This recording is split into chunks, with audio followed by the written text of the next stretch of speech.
identifying the point that you're making first, supporting it, analysing why that is a good argument and why the contrary is not, and coming to a clear conclusion about why your argument is the strongest. So think about when you're making a case or when you're debating, how confident you are that your skills are refined in that respect. Now, I'm doing a lot of talking today, but it's very important as a legal professional and for careers in related disciplines to be able to listen well. If you wanted to be a member of Parliament, you must listen to your constituents, to the people who lobby you, and be responsive. So think about whether you're actually listening when you're talking to a group of friends and processing things and thinking about how you will respond, because that's what lawyers need to do.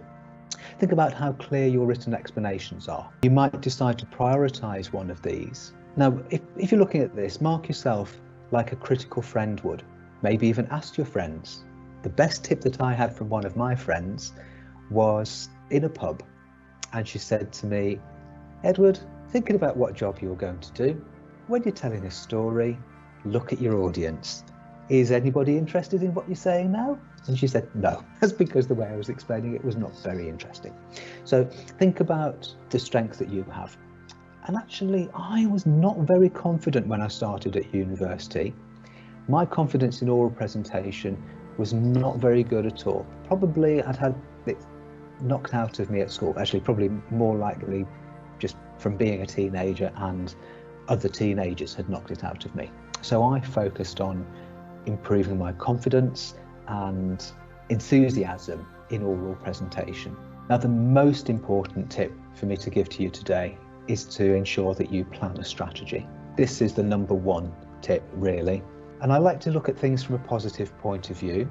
Preparing to succeed is better than the alternative, is what I'll say. Think about what the opposite of preparing is and what the opposite of success is, and you might work out what the alternative is.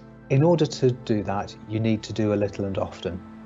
To be successful with that, you need to have kept track of what you've been doing. So keep the skills that will be helpful for you ticking over.